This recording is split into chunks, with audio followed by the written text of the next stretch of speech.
Starting में हमारा file कुछ इस तरीके से दिख रहा था, जिसको कि हमने कुछ इस तरीके से अभी तक में बना के रखा है और डिज़ाइन किया है। नमस्ते, मेरा नाम है मितेश, आप देख रहे हो स्मार्ट इजी टेक चैनल। आज के वीडियो का टॉपिक है यूजिंग फ्लोट इन CSS। और मैं आपको एक चीज़ बताना चाहता हूँ कि आज हम CSS लेआउट का शुरुआत कर रहे हैं। जैसे कि आप देख सकते हो, हमारा थंबनेल अब से कुछ इस तरीके से होगा क्योंकि हम नए सेक्शन में जा रहे हैं। मैं आपको बताता हूँ, हमने दरअसल CSS के लिए कुछ सेक्शंस बना के रखे थे, जैसे कि फंडामेंटल लेआउट फ्रेमवर्क और layout pattern and SETC project, smart easy take channel project. हमें प्रोजेक्ट भी बनाएंगे जिसमें कि वो इससे रिलेटेड नहीं होगा, वो किसी और चीज़ से रिलेटेड होगा। तो हमने फंडामेंटल्स कंप्लीट कर लिया है, लेआउट्स हम शुरू कर रहे हैं और अब से हमारा थंबनेल भी चेंज होगा क्योंकि पता तो चलना चाहिए ना, नए सेक्शन शुरुआत हो चुके हैं। तो बिना किसी टेक इंट्रो के शुरू करते हैं आज का वीडियो। तो सबसे पहले मैं क्या करता हूँ कि ये बटन जो है, बटन टैग, इसको है ना मैं कमेंट आउट कर देता हूँ। ये रहा कुछ इस तरीके से। तो हमने बटन टैग को जो है कमेंट कर दिया है और यहाँ पे CSS में भी यहाँ पे मैं एक कमेंट टैग दे देता हूँ और लिखता हूँ लेआउट सेक्शन। ओके, और ये हमने कर दिया सेव। हालांकि इससे कुछ फर्क पड़ा नहीं, लेकिन अब से हम यहीं पे सारे कोड लिखेंगे CSS के नए आने वाले जितने भी कोड हैं। ठीक है, यहाँ तक में हमने जितना भी लिखा था वो सब फंडामेंटल्स के रिलेटेड थे, यानी कि बेसिक सारे कोड थे। अब हम थोड़े हाई लेवल के कोड, यानी कि फ्लोट हो गया, ग्रिड हो गया, ग्रिड वगैरह भी सब इसमें आएगा, बहुत जल्द आएगा। आप जितना सोच रहे हो उससे डिले नहीं किया जाएगा, बहुत जल्द आएगा ग्रिड के इन सब के टॉपिक। ओके, तो सबसे पहले हम क्या करेंगे, पहले हम देख लेते हैं हम करेंगे क्या इस वाले वीडियो में। सबसे पहले मैं आपको फ्लोट का यूज़ करना सिखाऊंगा इस वाले एलिमेंट पे और इस वाले एलिमेंट पे। ठीक है, फिर अगर हाइट कोलैप्स कर जाए, जैसे कि आप ये देख रहे हो, जब हम फ्लोट करते हैं तो जो पेरेंट कंटेनर होता है उसका हाइट कभी कभी कोलैप्स हो जाता है। तो हम इस वाले को जानबूझ के फ्रिक्शनल प्रॉब्लम हम क्रिएट करेंगे और इसको भी हम वो कर देंगे, क्या कहते हैं, प्रॉब्लम क्रिएट करेंगे यहाँ पे, जिससे कि कोलैप्स हो जाएगा इसका हाइट। और उसका सॉल्यूशन क्या होता है वो भी हम उसके बारे में बात करेंगे।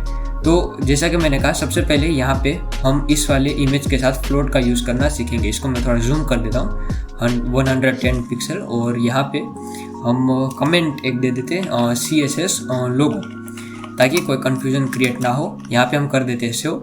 और यहाँ पे जो कि CSS का जो इमेज होगा, ये रहा, ये वाला इमेज, यहाँ पे भी मैं क्लास दे देता हूँ। तो यहाँ पे मैं लिख देता हूँ क्लास और यहाँ पे CSS लोगो, ये रहा। जैसे कि आप देख सकते हो बाय डिफॉल्ट लिखा हुआ आ गया। और अब हम यहाँ पे जो भी प्रॉपर्टीज हम देंगे वो इस पे यूज़ किया जाएगा। तो सबसे पहले मैं यहाँ पे फ्लोट जो होगा वो मैं राइट दे देता हूँ। ठीक है, फ्लोट राइट, ये मैंने किया सेव। तो आप देख सकते हो यहाँ से इमेज गायब हो गया और यहाँ पे ये फ्लोट करने लगा, और बाकी के सारे जितने भी एलिमेंट है वो सब ऊपर के साइड फॉरवर्ड हो गए, यानी कि ऊपर आ गए। ठीक है, अपने पोजीशन से ऊपर आ गए। तो अब हम क्या करेंगे, इसको हम कर देते हैं लेफ्ट। ठीक है, ओके, तो अब लेफ्ट किया तो ये सब नॉर्मल नहीं हुआ, ये सब इसके बाजू में फ्लोट होने लगे। क्यों? क्योंकि ये अभी है तो अपने पोजीशन पे, पर अपने पोजीशन से ऊपर है। फॉर एग्जांपल, जैसे हेलीकॉप्टर जो होता है वो अपने पोजीशन से जब ऊपर रहता है तब वो फ्लोट कर रहा होता है हवा में। तो ये भी कुछ इसी तरीके से हेलीकॉप्टर की तरह अपने एरिया में फ्लोट कर रहा है। तो बाकी सारे एलिमेंट ने उसकी जगह नहीं ली, उसके साइड में आ गए। ठीक है, लेकिन इस तरीके से साइड में कि वो सब भी दिखे। अब मैं आपको एक एग्जांपल की तरह दिखाता हूँ। ये जो बेसिक्स वाला है इसके लिए भी हमें क्लास बना देते हैं। ठीक है, मैं आपको बताया था कि हम दो एलिमेंट पे फ्लोट का यूज़ करके मैं इस वीडियो में आपको बताऊंगा। तो अब बारी आ चुकी है कि हम इस वाले एलिमेंट को भी एक क्लास दें। तो इसका हम फॉर एग्जांपल कोई भी एक क्लास दे देते हैं स्मॉल हेडिंग। तो हमने स्मॉल हेडिंग नहीं, माइक्रो हेडिंग इसका हेडिंग दे दिया। ठीक है, क्योंकि आई थिंक स्मॉल हेडिंग हमने यहाँ ऊपर कहीं पे CSS में शायद यूज़ किया था। अब अभी इतना टाइम नहीं है कि मैं उसको चेक करूँ, तो हमने माइक्रो हेडिंग दे दिया।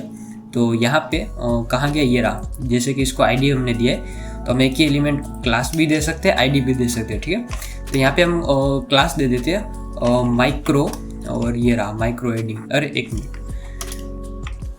ये रहा माइक्रो हेडिंग हमने दे दिया। ठीक है, अब इस पे माइक्रो हेडिंग का जो क्लास रूल होगा वो अप्लाई शुरू हो चुका है।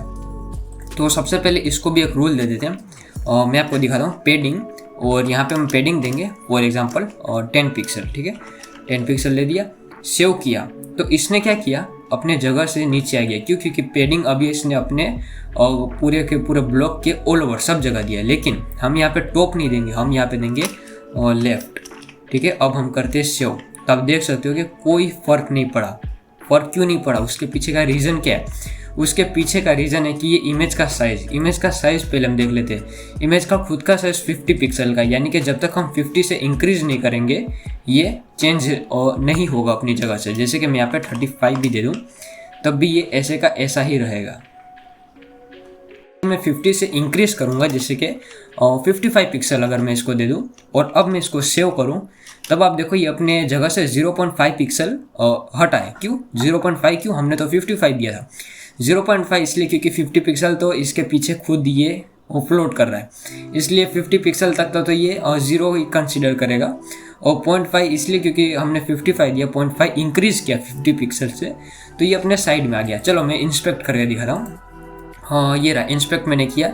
ओके, अभी मैं फायरफॉक्स यूज़ ही कर रहा हूँ क्योंकि नॉर्मली लिनक्स में फायरफॉक्स बहुत अच्छे से वर्क करता है, कंट्रोल सपोर्ट अच्छा है। हालांकि क्रोम भी अच्छे से वर्क करता है, पर मैंने बाय डिफ़ॉल्ट फायरफॉक्स रखा है। बाकी जब भी आप ऐसे इंस्पेक्ट वगैरह कुछ भी कर रहे हो, मैं तो कह रहा हूँ क्रोम ब्राउज़र यूज़ करो, बेस्ट ब्राउज़र है। हाँ, ये आप कोई कॉम्प्लेक्स चीज़ कर रहे हो, जैसे कि आप बहुत अच्छे एकदम माहिर हो चुके हो CSS में, तब आपको फायरफॉक्स यूज़ करना है। हालांकि मैं खुद इतना अच्छा माहिर नहीं हुआ, बट बिकॉज लिनक्स में फायरफॉक्स बहुत अच्छे से वर्क कर रहा होता है तो मैं ये यूज़ कर रहा हूँ। ठीक है, ऐसा कुछ नहीं है कि मेरे को बहुत कुछ आता है इसलिए मैं यूज़ कर रहा हूँ। नॉर्मली फायरफॉक्स अच्छे से सपोर्ट करता है। तो अब हम यहाँ पे चेक करते हैं। ये देखो, ये आप पर्पल कलर का लाइन देख रहे होगे, यहाँ पे पर्पल कलर का लाइन हो रहा होगा, वो क्या है? वो पेडिंग है। ठीक है, बाय डिफ़ॉल्ट इसने लेफ्ट में पेडिंग जो है 50 पिक्सल अपना रखा, भले हम यहाँ से पेडिंग हटा भी दें। ठीक है, देखो यहाँ से हम पेडिंग हटा भी दें और हम सेव करें, तब भी ये बाय डिफ़ॉल्ट यहाँ पे 50 पिक्सल अपना कंसीडर करके चलेगा। हालांकि हम यहाँ पे अभी होवर कर रहे हैं तो ये दिखा नहीं रहा। ठीक है, और दिखाएगा भी नहीं क्योंकि हमने दिया नहीं है। लेकिन आप देखो ये 50 पिक्सल बाद से शुरू है, जबकि इसको शुरू कहाँ से होना चाहिए? यहाँ से। ठीक है, अब जैसे कि हम यहाँ पे दे देते हैं, 1 मिनट, ये नहीं, पेडिंग 55 पिक्सल। अब आप देख सकते हो कि ये वहाँ से शुरू हो गया है। अब मैं यहाँ पे आपको 35 करके दिखाता हूँ। ठीक है, 35 पिक्सल। ठीक है, अब मैं देखो, अब पर्पल कलर का जो बॉक्स है वो है कितना? 35 पिक्सल है। ठीक है, लेकिन फिर भी ये शुरुआत यहाँ से हो रहा है। क्यों? क्योंकि फ्लोट हो रहा है और इसका खुद का इमेज का साइज 50 पिक्सल का है। तो ये कुछ इस तरीके से वर्क करता है। तो जब तक आप 50 से इंक्रीज नहीं करोगे ये अपना साइज चेंज नहीं करेगा, कोई भी चेंज जो होगा यहाँ पे होगा नहीं, जो चीज़ जैसा है वैसा ही रहेगा। ठीक है, तो अब मैं यहाँ पे क्या करते हैं, क्योंकि हमने इसको लेफ्ट, हम इसको दे देते फ्लोट। अब इसको भी हम फ्लोट लेफ्ट दे देते हैं। ठीक है, शांति से। ओके, अब हमने भी इसको फ्लोट लेफ्ट दे दिया।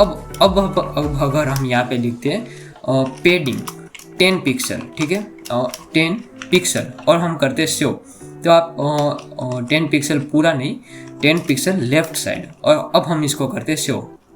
तो देखो 10 पिक्सल में भी अब ये अपनी जगह से मूव करेगा। ठीक है, यहाँ पे मैं करके दिखाता हूँ। देखो जैसे ये है 10 पिक्सल लेफ्ट, यहाँ पे अगर मैं 5 पिक्सल भी दूँ तब भी ये अपनी जगह से ये मूव करेगा।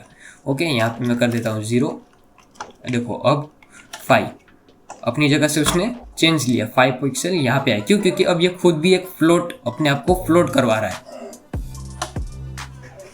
अब ये खुद भी एक क्या कह सकते हैं, खुद भी एक फ्लोट है, तो ये 5 पिक्सल पे मूव कर रहा है। क्यों? क्योंकि अब ये दोनों खुद भी एक फ्लोट है, इसलिए। ओके, तो मेरे को लगता है अब मेरे को पेडिंग निकाल देना चाहिए, क्योंकि अब ये दोनों फ्लोट है, देखो CSS लोगो भी फ्लोट है, माइक्रो हेडिंग भी फ्लोट है। तो अब हम इसको मार्जिन देना जो है इसको सही रहेगा। तो मार्जिन हम इसको दे देते हैं और लेफ्ट। ठीक है, मार्जिन लेफ्ट दे देते हैं और ये कुछ 20 पिक्सल और हम करते हैं सेव। ओके, और अब हम इसको मार्जिन टॉप दे देते हैं और मार्जिन ये रहा टॉप, ये भी दे देते हैं हम कुछ 20 पिक्सल। Okay, save. ठीक है, अब इससे हुआ क्या, ये देने का रीज़न क्या है, मार्जिन हमने क्यों दिया? ताकि ये थोड़ा गैप रहे इन दोनों के बीच में और अच्छा लगे। ठीक है, और अब हम यहाँ CSS लोगों में कुछ चेंजेस करते हैं, जैसे कि इसको भी हम दे देते हैं मार्जिन, और ये मार्जिन दे दिया, 1 मिनट, मार्जिन नहीं, मार्जिन बॉटम दे देते हैं। ठीक है, मार्जिन बॉटम ये दे दिया हमने, 20 पिक्सल कर दिया हमने सेव। अब इससे हुआ क्या, अभी तक ये इमेज जो था इसके नीचे आ रहा था। ठीक है, मैं आपको दिखाता हूँ। फॉर एग्जांपल इसको मैं करता हूँ डिलीट, सेव। अभी तक ये इमेज जो है इसके नीचे आ रहा था। रीज़न क्या था? क्योंकि ये दोनों फ्लोट है, ये भी फ्लोट है, ये भी फ्लोट है, तो ये इसके नीचे अभी तक आ रहा था। लेकिन जैसे हमने इसको भी फ्लोट प्रॉपर्टी दिया तो ये अब ये दोनों के नीचे आने लगा। क्यों? क्योंकि अब ये जो है इसको कंसीडर करने लगे, क्योंकि अभी तक इसको हमने फ्लोट नहीं किया इसलिए। तो यहाँ पे जैसे हम मार्जिन अगर हम एक मिनट, ये रहा मार्जिन, अगर हम बॉटम 20 दे दे इसको, तो अब ये इसको कंसीडर करने लग गया। ओके, इस तरीके से। लेकिन इससे जो है चीज़ें हमारी कॉम्प्लेक्स हो गई, यानी कि अच्छा नहीं लग रहा ना। ये अगर इसी के नीचे रहे तो बेहतर रहेगा, तो हम इसको रिमूव कर देते हैं। मैं सोचा था कि ऐसा कुछ नहीं होगा, ये इसी के नीचे आ जाएगा, ऐसा कुछ हुआ नहीं, कोई बात नहीं, हमने इसको रिमूव कर दिया। ओके, और अब हम क्या करेंगे, हाइट कोलैप्स करवाएंगे, जैसे कि हमने पहले बात किया था। तो हाइट कोलैप्स करवाने के लिए हम यहाँ पे H1 दे देते हैं, ठीक है।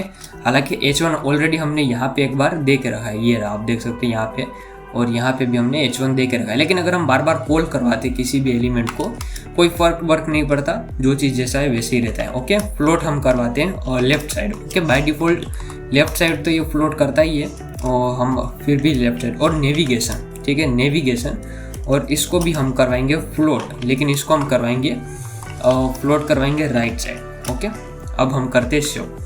अब आप देख सकते हो हाइट जो है कोलैप्स हो चुका है। कोलैप्स क्यों हो चुका है? क्योंकि दो पेरेंट कंटेनर है, उसके दोनों चाइल्ड जो है वो फ्लोट कर रहे हैं। अब दो सारे चाइल्ड फ्लोट कर रहे हैं, तो वो हाइट कोलैप्स हो जाता है। अब कोलैप्स होने की वजह से आप देख सकते हो कि ये वाला एलिमेंट जो है ये काफ़ी प्रॉब्लम क्रिएट कर रहा है, और इसका प्रॉब्लम क्रिएट करने का वजह है कि दोनों जो है वो फ्लोट हो चुके हैं। अगर हम यहाँ पे नेव में से अगर हम ये फ्लोट हटा दें, तो आई थिंक शायद ये नॉर्मल हो जाए। ओके, तो भी ये नॉर्मल नहीं हो रहा, हम इसमें से फ्लोट हटा दें और इसमें फ्लोट रहने दें। देखो, तो हमने एक को फ्लोट दिया और दूसरे को नॉर्मल रहने दिया, तो ये जैसा था वैसे ही रहने लगा, ठीक है। क्योंकि एक चाइल्ड की वजह से इसने इतने एरिया को कवर करके रखा है। लेकिन क्योंकि दोनों के पास जब फ्लोट आता है तो हाइट कोलैप्स हो जाता है। तो इसका एक सॉल्यूशन है, सॉल्यूशन बड़ा ही सिंपल है, वो है पोजीशन, और पोजीशन जो होगा रिलेटिव होगा। एक मिनट, नहीं रिलेटिव नहीं, एब्सोल्यूट होगा। ओके, तो ये रहा एब्सोल्यूट, ये हम करते हैं सेव। अब आप देख सकते हो कि ये इसके नीचे आ चुका है। लेकिन अब यहाँ पे प्रॉब्लम क्या आ रही है, स्मार्ट इजी टेक्सचरल में प्रॉब्लम आ रही है कि वो ढक चुका है, ठीक है। तो इसके पीछे का रीज़न है।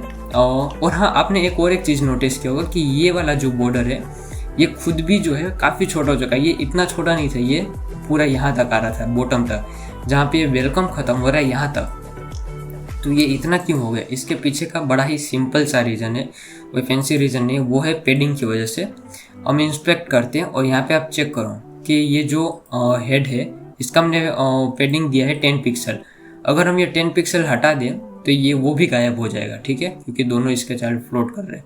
और अगर हम 10 पिक्सल रहने दें तो इतना रहेगा। और 10 पिक्सल से अगर हम बढ़ा भी दें, और जैसे कि इसका नाम है हेड बैनर, ठीक है, तो हेड बैनर में हम जाते हैं और यहाँ पे इसका साइज हम कर देते हैं ये कुछ 50 पिक्सल, ठीक है। तो आप देख सकते हो, क्योंकि भले इसका ये चाइल्ड दोनों फ्लोट है, लेकिन ये अपने लिए इसने 50 पिक्सल कर लिया, तो ये कुछ इस तरीके से दिख रहा है। ओके, तो हम 50 पिक्सल रहने देते हैं, ये रहा 50 पिक्सल, और यहाँ पे हम कर देते हैं 20 पिक्सल।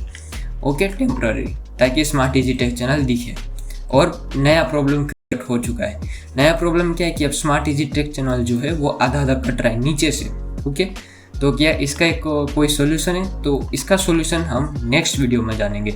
अभी के लिए आप इतना देखो कि ये हाइट कोलैप्स होने की वजह से हेडिंग इधर आ रहा है, और जो नेविगेशन है वो राइट साइड चला गया, और जो स्मार्ट इजी टेक चैनल है वो लेफ्ट साइड चला गया, ठीक है। तो ये हो गया आर्टिफिशियल। बाकी ये बाय डिफ़ॉल्ट क्रिएट हो जाते हैं कभी कभी, जब आप बहुत ज़्यादा कोड लिखो तो ये सब कुछ अपने आप क्रिएट हो जाता है। हालांकि अभी हमने आर्टिफिशियली इसको क्रिएट किया, इसके पीछे का रीज़न है कि हमारा कोड अभी इतना बड़ा नहीं है। आप देख सकते हैं 216, ये कोडिंग की दुनिया में बहुत कम मतलब होता है, उसमें भी हम दो सेक्शन एक ही पेज में चला रहे हैं, तब जाके इतना। बाकी तो ये 200 लाइन्स का ही कोड है, तो इसलिए हमने अभी इसको आर्टिफिशियली क्रिएट किया है और हम इसको सोल्व भी करेंगे।